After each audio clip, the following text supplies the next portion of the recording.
Okay, well, we're 2 minutes after, and I want to make sure everybody has enough time to tell their story. So I'm going to go ahead and get started, and we'll just let people come in as they arrive. So first of all, I want to thank you and welcome you to our first webinar for the CTSI for our project development teams. My name is Tammy Sajak, and I am the Associate Director of our Translational Development Research Program here. And today we are going to highlight not just our program of the project development teams, but investigators who have come to see our teams and how they have benefited, what their interaction is like, and how their project has changed, improved after seeing the teams.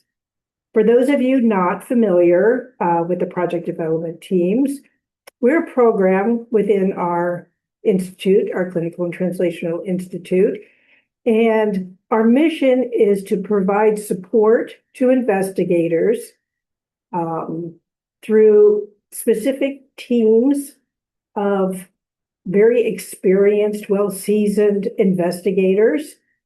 And each team has its own focus. So someone might come to a team if they have focus on pediatrics or rare diseases. They might come to our team if they're trying to do dissemination of some type of policy. So just a wide variety from very early research to very late dissemination type of research.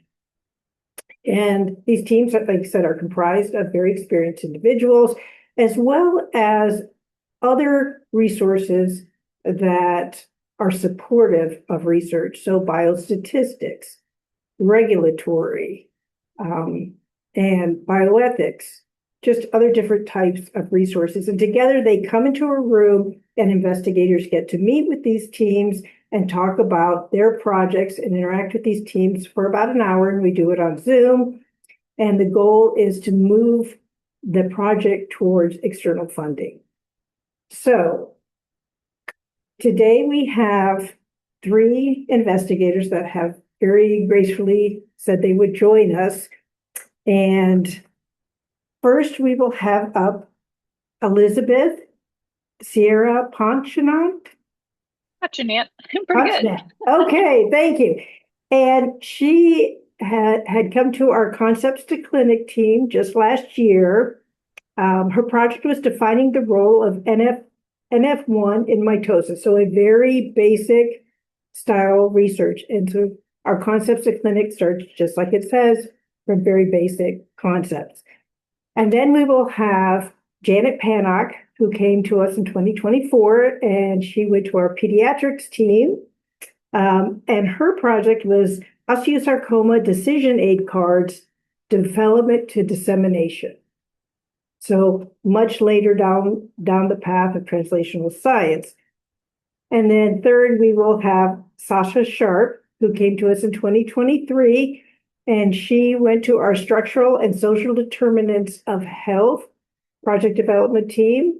They were focused and housed in Notre Dame. However, we are in the process of revamping that program, but I think that it's a very important area for us to look at. And her project was improving access to quality healthcare for Black birthing people.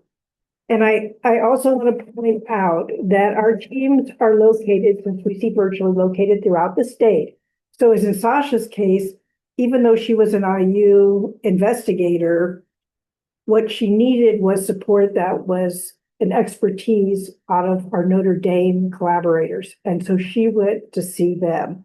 So we can place individuals anywhere which is the best fit for them. You don't need to know that. We need to know that. So with that said, each panelist is going to have about 10 minutes to talk and tell their story. Then we're going to go into some Q&A, and then we'll just summarize what happened today. So, Elizabeth, would you like to let us know your story? Absolutely. Thank you, Tammy, for the opportunity to share my story here. I'm really happy to do that because I'm really grateful for the help that the development team has given me. And so, first of all, thank you. Um, so, um, I am an assistant research professor in the lab of Wade Clapp. And so my story sort of begins with my projects that I've been working on in Wade's lab. Wade's lab is very preclinically focused. He uses a lot of genetically engineered mouse models to develop and test experimental therapeutics for the treatment of a cancer predisposition disorder called neurofibromatosis type 1. So during my time in his lab, I had um, been developing a project that was preclinically focused, targeting a mitotic protein as a potential target for treatment of cancers that arise in neurofibromatosis type 1 or NF1. And I had successfully gotten funding for that project. But my um, my background and my passion is really in basic science. And so during this time in Wade's lab, I had become interested in this very overlooked, severely understudied aspect of the tumor suppressor that's lost in NF1. It's also called NF1. There's this very small body of work out there that has demonstrated that loss of this tumor suppressor NF1 causes mitotic dysfunction, which is going back to my basic science roots, what I had been studying, the non-canonical roles of DNA repair proteins in mitosis. So this really grabbed my interest, and I really wanted to pursue understanding what this tumor suppressor NF1 was doing in mitosis, especially because um, the canonical role of NF1 is in regulating the RAS signaling pathway. So the focus of the NF1 field has been almost exclusively on understanding how NF1 negatively regulates RAS signaling, and likewise, almost all of the therapeutic studies have focused on targeting the RAS pathway and its downstream targets.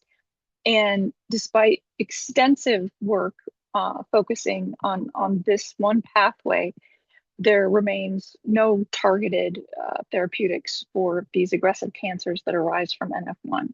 So this field's focus on RAS signaling has really failed to provide any efficacious treatments for these cancers. So when I learned that NF1 has this very, very understudied, completely unknown role in mitosis, I very much wanted to pursue this as a potential new avenue to uncover different targets for these cancers and to bring about new way of understanding how this disease comes about, not only by uh, hyperactive RAS signaling, but potentially chromosome instability, which has been observed in these cancers, but is not fully explained by RAS hyperactivity alone.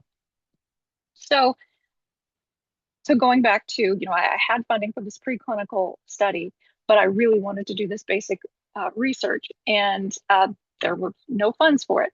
So I had written a pilot grant to get initial pilot funding to get this project off the ground, which is it really is a ground level project trying to define what this tumor suppressor is doing in mitosis.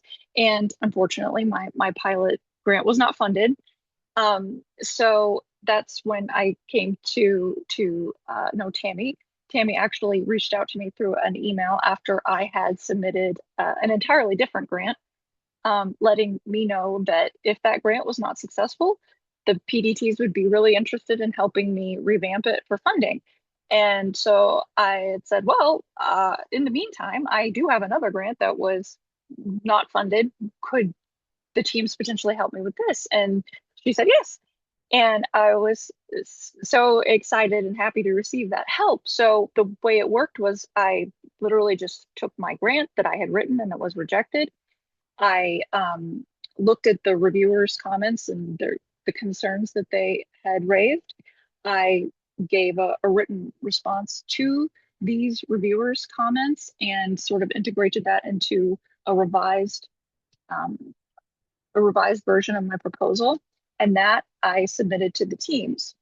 And then they paired me with the Concepts to Clinics team, and I got to sit in basically my own study section where I actually got to interact with the reviewers of my grant.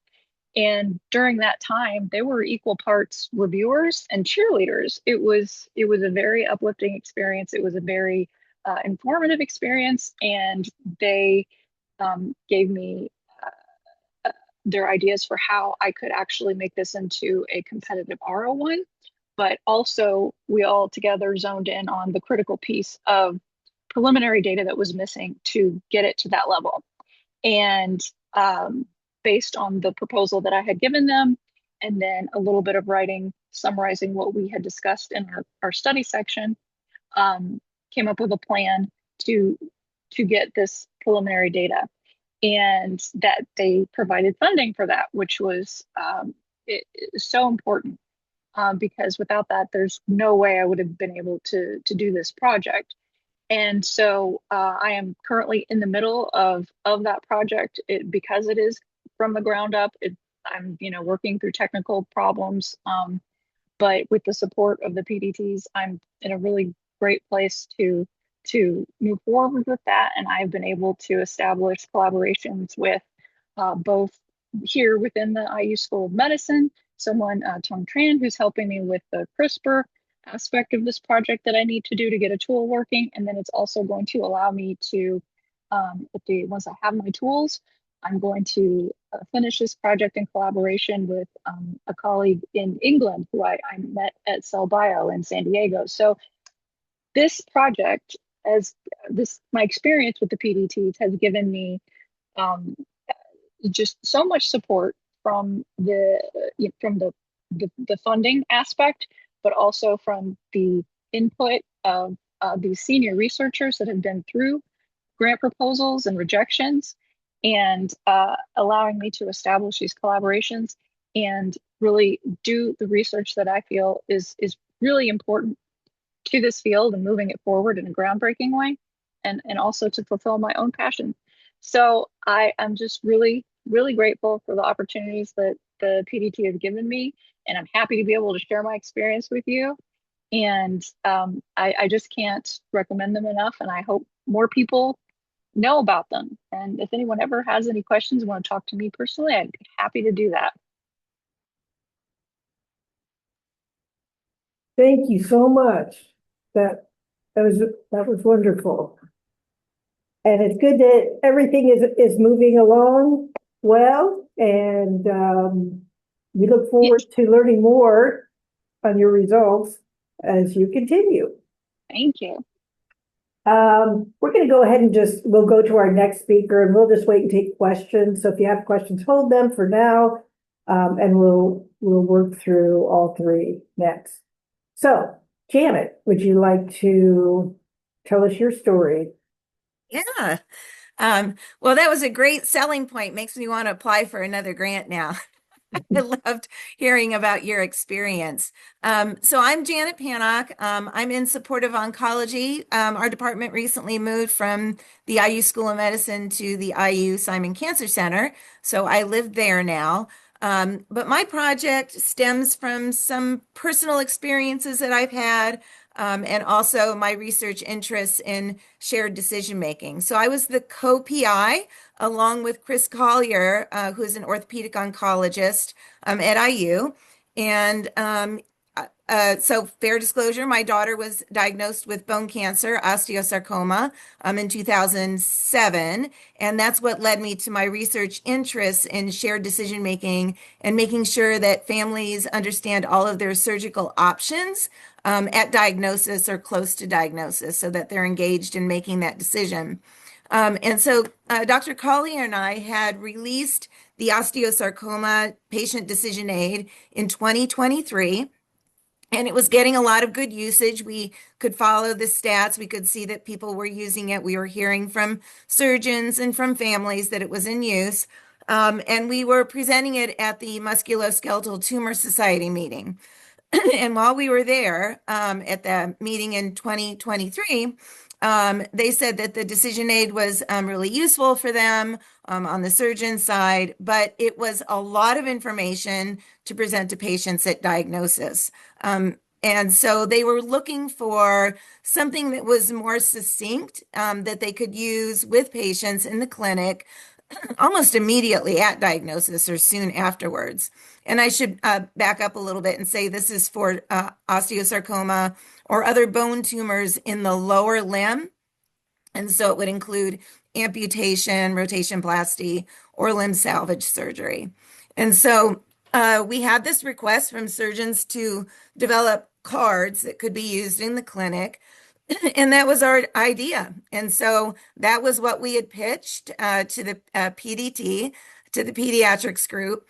And I thought that we had a really good design, but our initial feedback really gave us some great ideas for how to revise our plan. And we submitted in February and got some feedback, and then resubmitted in April, and then proceeded to test our cards once we were funded.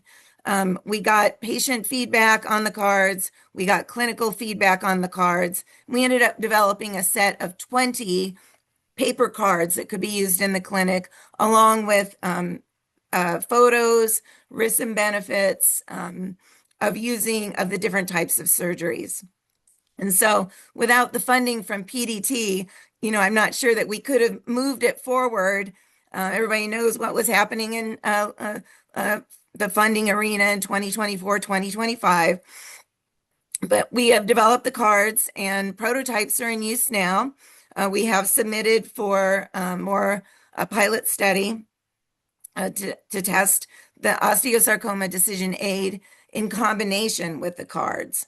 And so we submitted to the Rally Foundation and didn't get that one. A lot of people were submitting in 2025, but we got some really good feedback from them. And I think we ended up writing a much better grant that we submitted to the Pediatric Cancer Research Foundation. Didn't get that one, but our feedback was really good.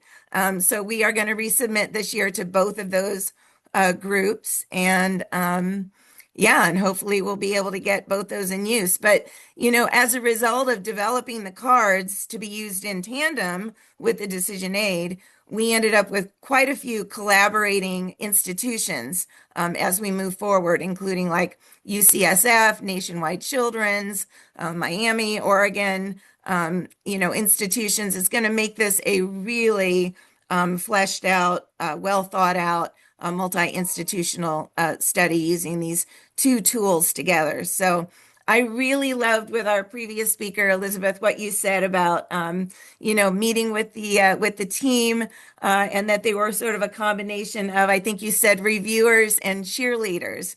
As a relatively new PhD, I was a little intimidated myself to be meeting with the group. But I love that combination because we really did have cheerleaders in the group who thought it was a great idea, but have you thought about it in this way? And so that was really helpful to me, especially. And then, also just being able to develop these amazing collaborations as a result of this project. So always happy to talk about, our research, happy to talk about what it was like to meet with the teams. But yeah, I realized that our project was probably very, very different from what they're used to hearing. This was entirely qualitative, so not basic science, right? Everything that we were doing was, qualitative interviews, focus groups, as we move through this process of development from inception through what we hope will be implementation. So thanks for the opportunity to speak about it. Thank you, Janet.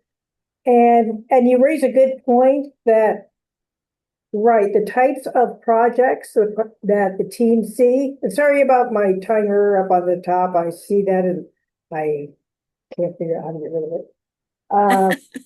So we see, all types of projects, and that's the point of this, and that's the point for everybody who is here, is to understand you don't have to fall into a certain category. You don't have to say, oh, I often get the question, what types of projects do you fund? Well, kind of everything from soup to nuts.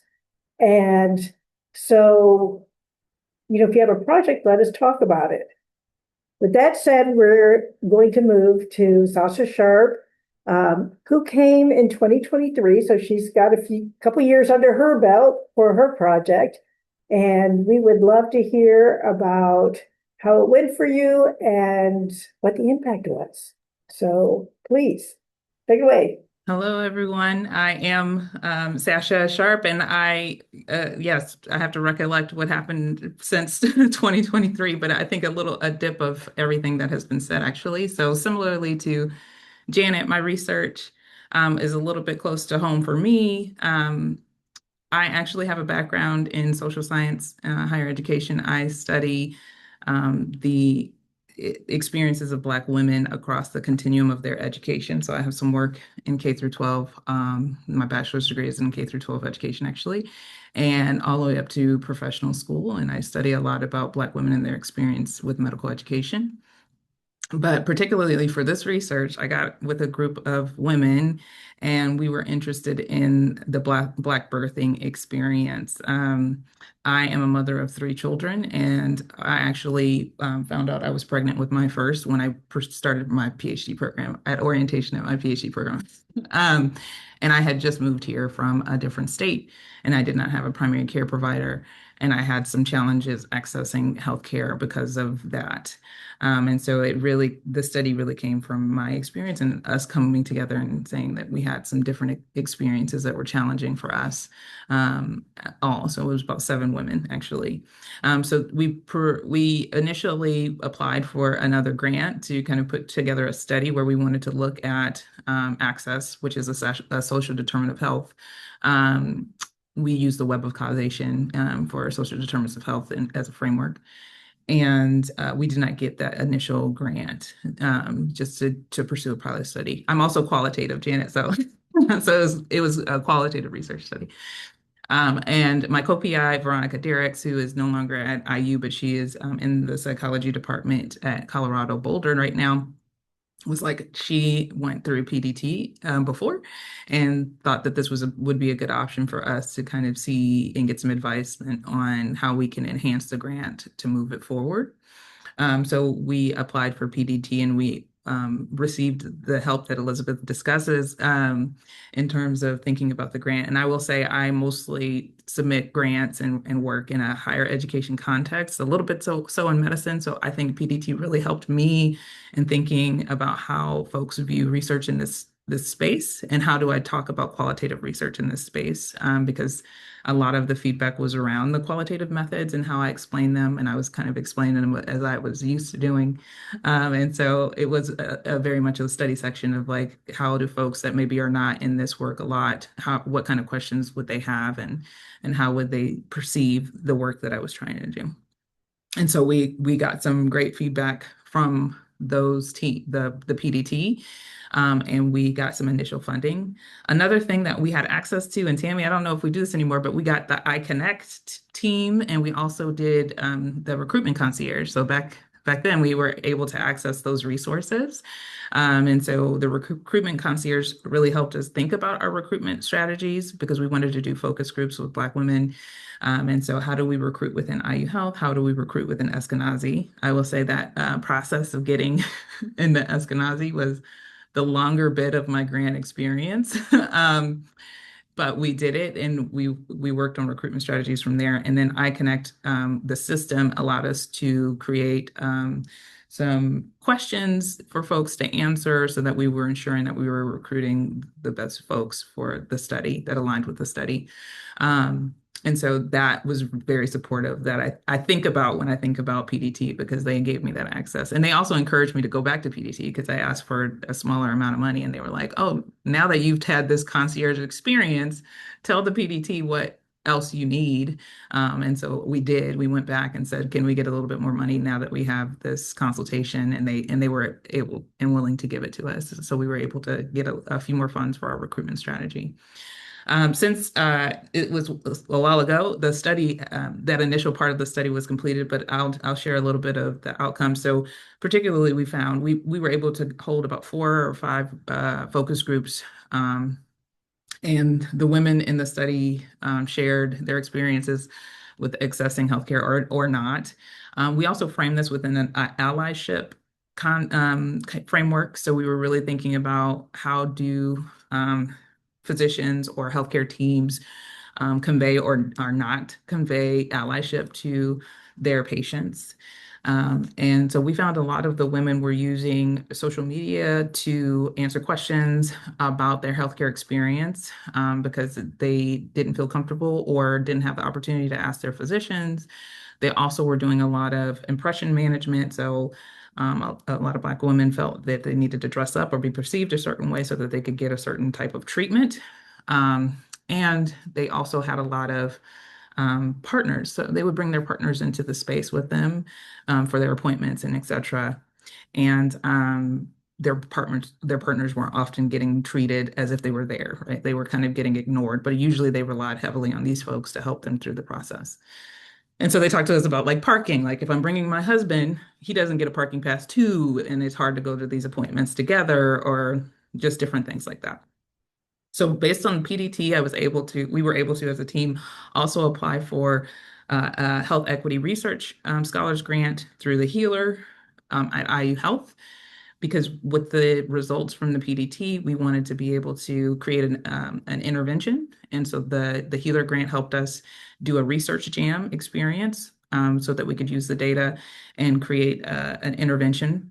And of the recommendations in terms of interventions, we focused on, or we plan to focus on one particularly with engaging our personal loved ones that come. So how do we get physicians to engage the loved ones and hopefully train the loved ones to be an additional patient advocate in some of these healthcare spaces? Because a lot of the Black women expressed that they needed that support.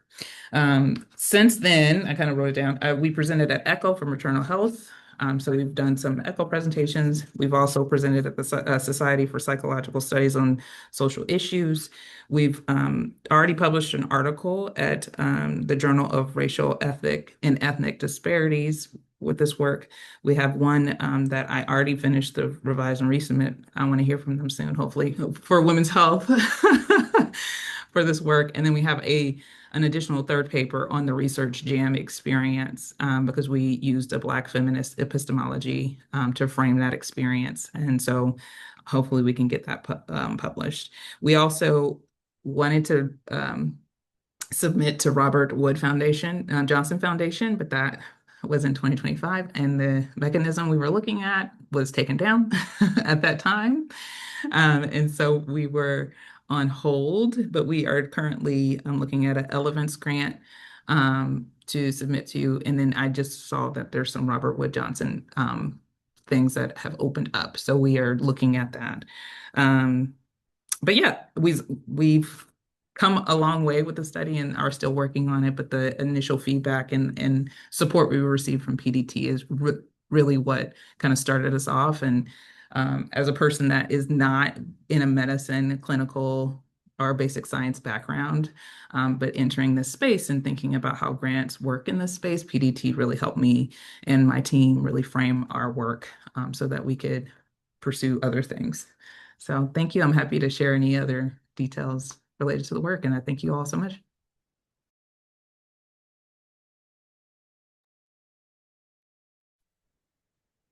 Thank you so much.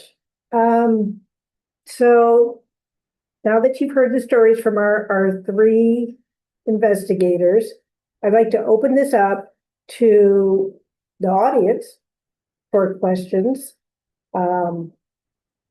If you would like, you can type them in the chat. I believe we have somebody watching the chat. I'll pull that up too. And as well as Julie Driscoll, who is works in our program, is going to put in the chat an email address and Well, 1 second. Can you still see me? It disappeared on my screen. Julie's going to put in an email address where you can send your questions if you don't want to ask them here, and we will always get to a place where we can answer them and email you back. And with that said, let's go ahead and open it up for questions.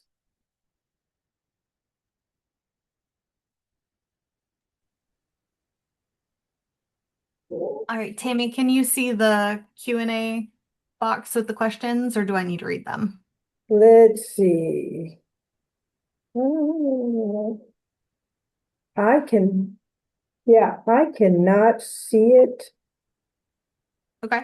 Yeah. So the first question we have is from Uma Sankar. I Okay. apologize if I mispronounced that. And she asks, for one of my projects, we have accumulated a ton of data, and I need some help to put together 1 to 2 grant submissions.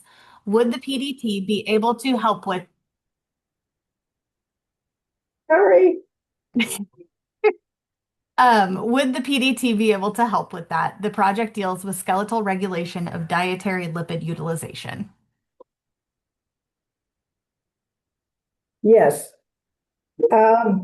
Absolutely. So we have, again, as we say, we have teams that deal with all topics. And if you would want, I am always happy, and I should put this out there as well, that I will meet with anyone who would like to talk about their project. We can talk about what resources we have.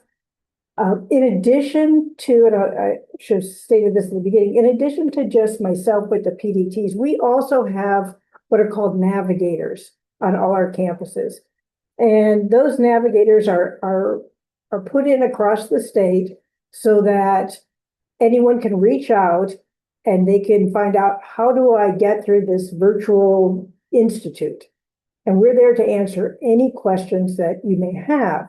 So in addition to reaching out to a navigator on your campus, if you don't happen to be here on our campus, I am always happy to jump on a Zoom, talk with you about what you need, what might be best steps for you for moving forward with trying to submit for an external grant. Does that answer your question?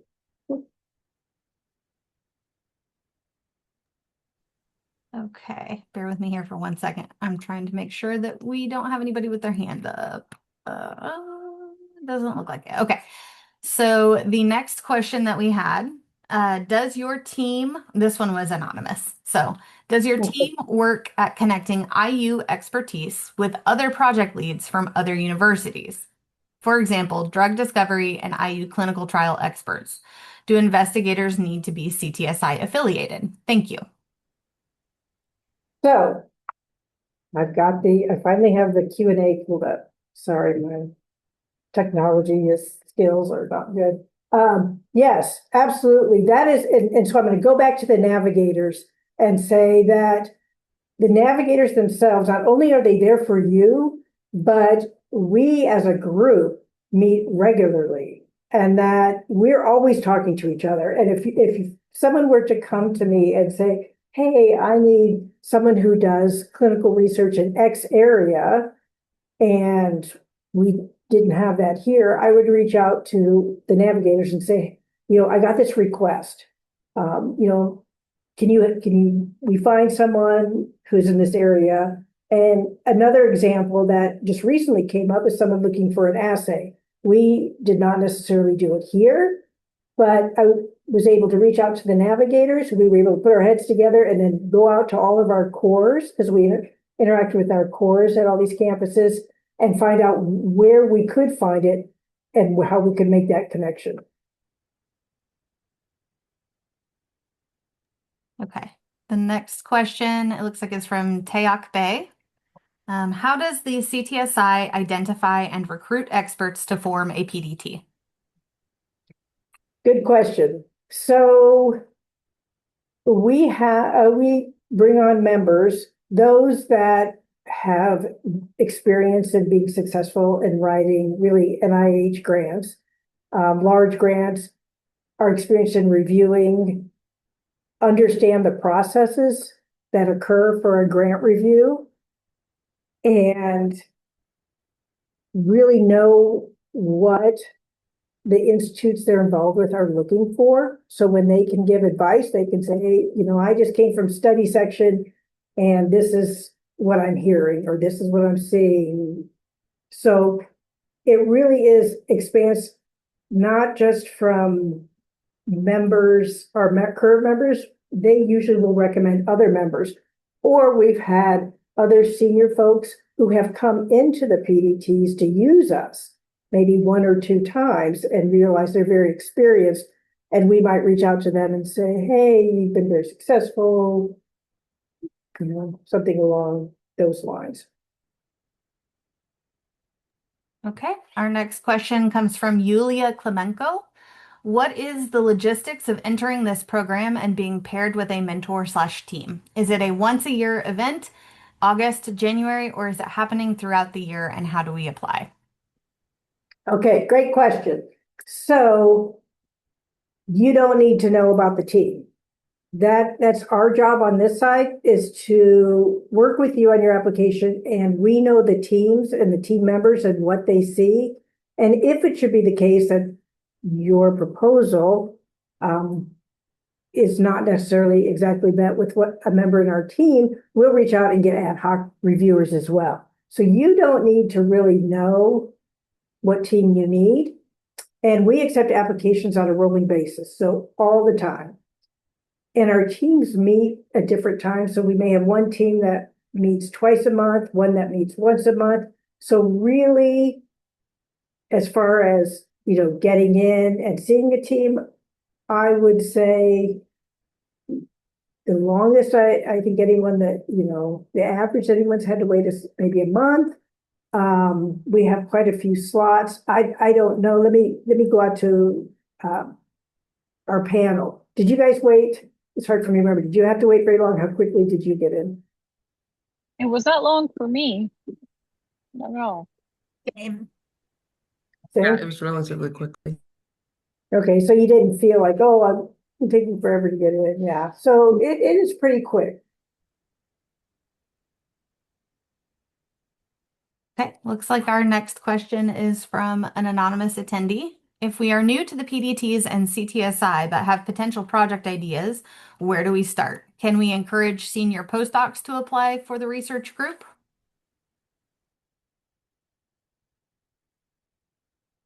So we take anyone, but the actual more than just a consult.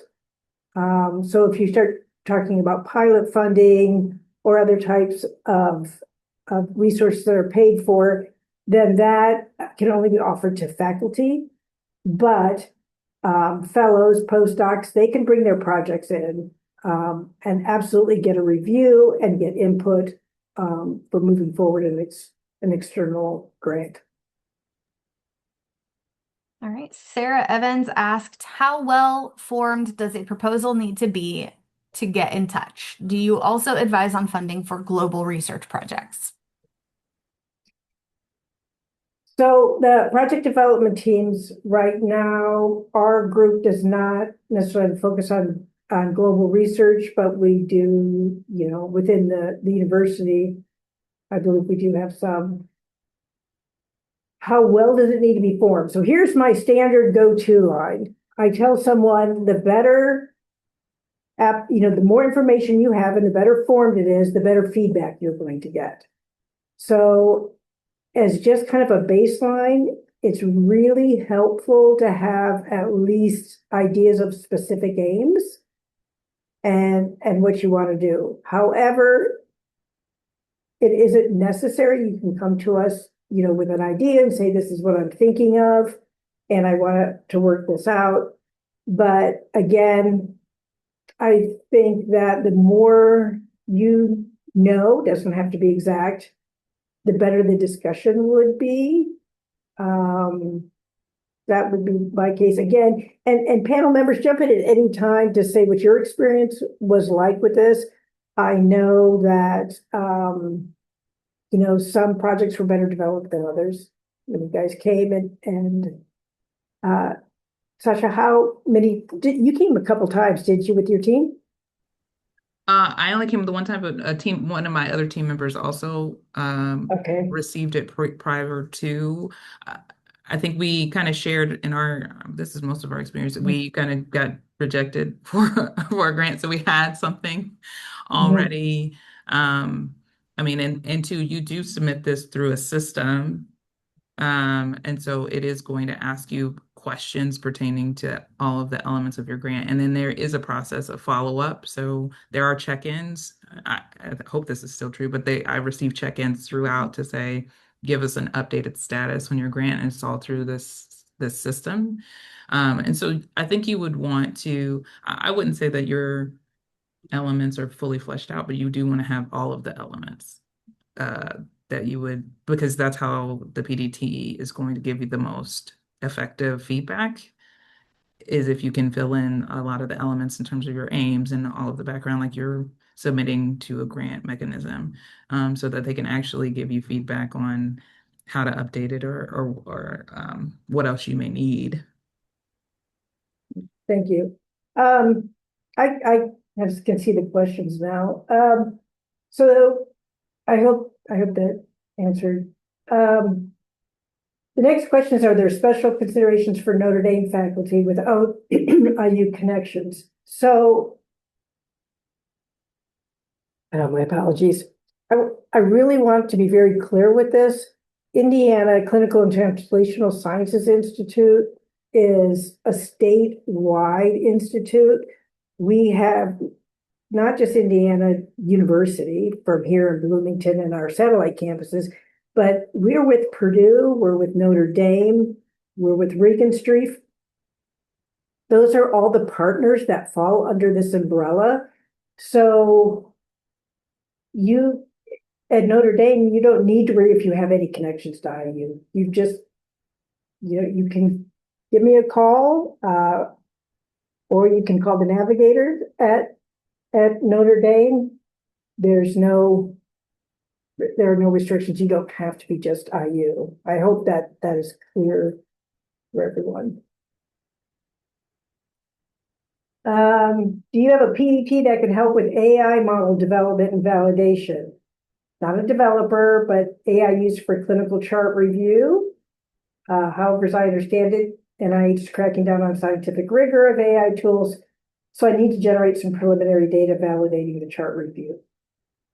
We do not have a specific, at this time, we do not have a specific team that is working necessarily on AI development. However, we do have teams and we can bring in AI expertise to help review. So like I said, we work closely with Regenstrief. So there are folks at Regenstrief that do a lot of AI and chart review, and we can bring them in to help. At this time, there is no topic that you can't bring to us that we can't try to find someone. That's what I would say. So yeah, we can review a lot.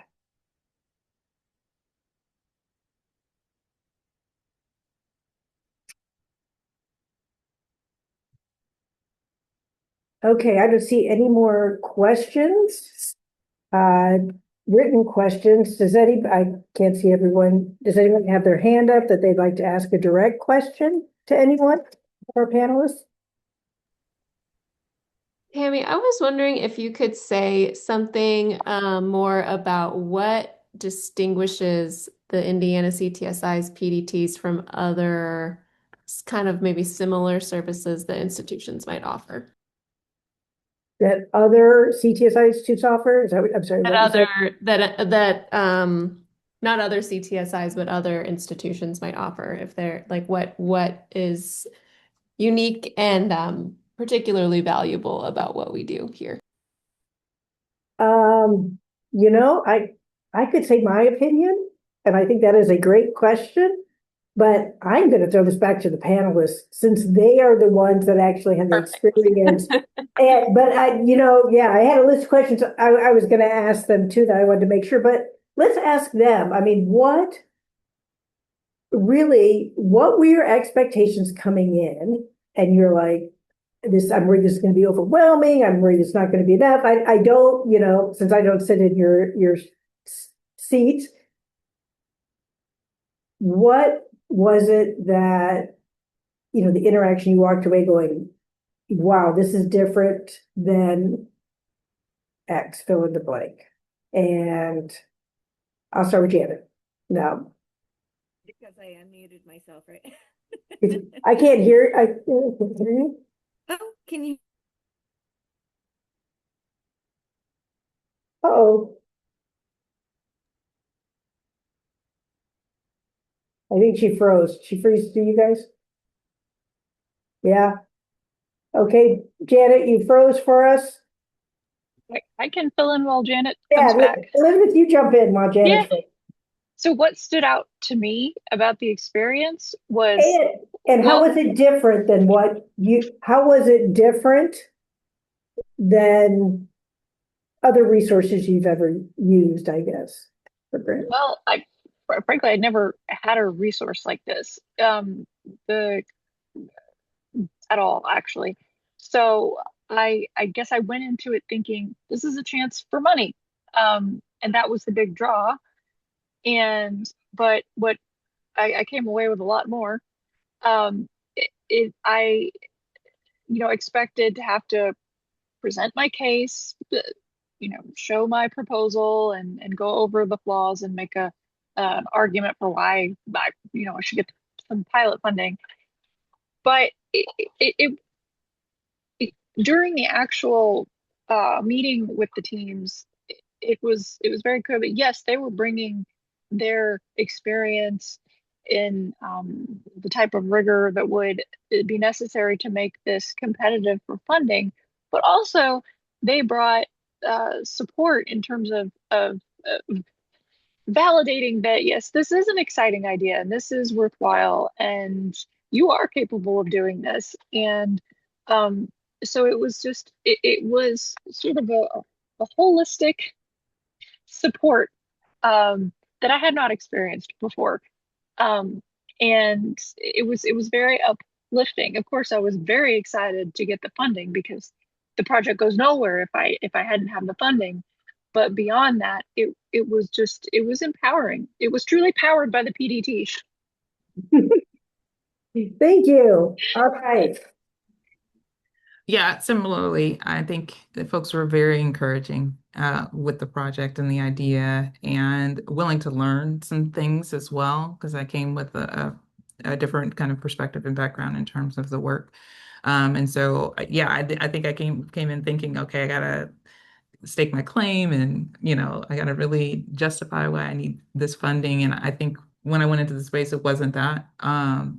I think they were already supportive and and willing to give the funding, but they were truly just about how do we enhance this project so that it can be feasible and move forward. So I think that's really great. I will say what's different is because in the times before, I wasn't really getting any feedback. I would be submitting grants internally or externally, and I don't really do like NIH and those things. I do mostly like foundation grants. And they don't tell you anything about why you were rejected or you don't necessarily get these scores. So this was really a helpful place for someone like me that is like, okay, well, what's the deal? Like, I'm not getting any feedback as to what the problem may be with this grant. And so it was eye-opening, the feedback that they gave me and how I can kind of speak differently and create a different narrative for a different audience. So I want to stay on that point now when you know what you're talking about feedback. So when an investigator comes to the team, we tell them straight up, we'll be taking notes, we'll be sending comments. The focus is for the interaction between the investigator and the team so they can actually have a dialogue and discuss and not worry about trying to write things as they go. So I do want to talk about your feedback. How, you got feedback. How was that? For me, they did take notes and so they gave me all of the feedback, I think via email it was sent to me. And then I did respond to some of the feedback. Because I think that was like a necessary feature before funding was administered, is just to kind of think about the updates that they were suggesting and how you would respond to them. I had other team members too that went, some like my co-PI and stuff. So we were able to have a good conversation about the feedback. And it was kind of like, a revise and resubmit of a paper too. So we really had to ask ourselves, like, why are we doing this the way we are, and really justify that response. And that's why I said there was learning that happened all around, because the type of qualitative research that I do. Um, I pushed back some and I was like, for this particular thing, we got to do it this way. But for these other things, I really get your point. And so, yeah, I think it was a conversation across the PDT when we responded to the feedback. Yeah. So I guess I want to point out here, I'll jump to you in a second, Elizabeth, that it's not necessarily a one and done, like it's yes or no, like another grant. It's like, here, let's take this, let's give you some feedback, let's reshape it, let's get it to a point where you're in a good place to get the right preliminary data, and then they provide funding. Elizabeth? Yes, it was exactly like that. It was almost sort of a coaching process that you after your meeting with the team and the feedback that was given then, and then yes, you received a summary write up, which was helpful. And then based on everything you discussed, as well as was summarized in the summary that you received written, you in my particular instance, since we had basically really focused in on the one piece of data that needed to be generated, it was the revision that I needed to provide to the team was basically rewriting the one aim in a very, very focused, very to the point way. So it wasn't anything overwhelming. It was super focused, and just the goal being, you need to do this one experiment, which is going to involve generation of tools, and you know, but very focused. And uh, this is how so show us the rewrite of your plan for getting this piece of data. And then after that, yes, I received the funding. So it was very focused and sort of a very constructive, streamlined way of just helping to set me up for what I would need to get external funding later on. Yeah, I also wanted to share, because someone I think brought this up about connecting, networking. The PDT did offer folks that worked in the field that I could connect to.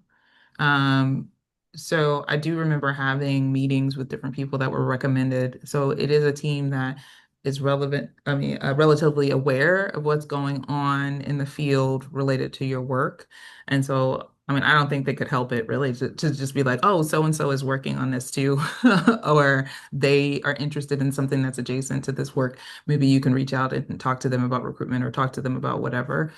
So I think that's a natural feature of just us as community members too, that are saying, oh, I know somebody that's doing that. Maybe you should connect. Yeah, no, that is a great point. Then I am going to ask, since you both received funding, how quickly from the time you got your letter that said, okay, we're going to, approve funding for you, to actually getting your account? Because I think that's what, people worry about, like, how long is it going to take? Because TikTok, we're on a time clock here. For me, it was very quickly. I want to say 1 or 2 months Yeah. after the revision, the final submission. It seemed very quick. Okay.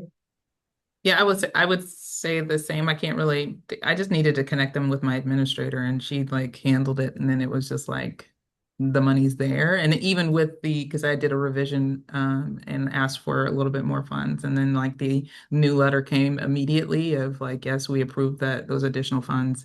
And they were added. I can't say too like my admin is, I love her. So most of that was handled from that Yeah. angle. So yeah, it is pretty quick. And so just, I want to wrap this up for everyone and thank you so much. I'm sorry we lost Janet. I will reach out to her. But I think in the last 3 minutes that we have, if you could say, so Julie put in there, you didn't get a chance to ask your question. There's an email address in there to continue this conversation if you'd like. But if you could give one piece of advice to everybody out here, since from your experience, what would you want to say? Go, Elizabeth. I'd say do it. Just if you have an idea of a project, you could even just jot down a rough aim or two, reach out, and you will not regret it. You will not regret it. Thank you. All right. She stole what I was going to say. She stole you. I mean, I think just do it. I also think if you're in between grants or if you're working on someone else's thing but you have your thing or, there's just ample opportunity to get feedback here, which is a privilege, I think, and awesome. And so take that opportunity because you have a whole group of people that are willing to listen to the work. So instead of letting it rattle around in your head, get some other eyes on it. Perfect. And we have a question from the Indiana CTSI. Yep, not so much a question as much as just before we wrap up for the day, we wanted to let everybody know you will receive a survey from us tomorrow at some point that will ask for your feedback on today's presentation. Your feedback is essential for us to be able to provide programming that is beneficial to you guys and answers questions that you may have. So please keep an eye out for that survey to come tomorrow at some point, and we will hopefully hear from you guys. Thank you. Thanks everyone for attending today. This has been, I think, the first of hopefully many that we'll be able to do to help everyone understand what we do at the Indiana CTSI. Thank you. Thank you, Tammy, and thank you, panelists.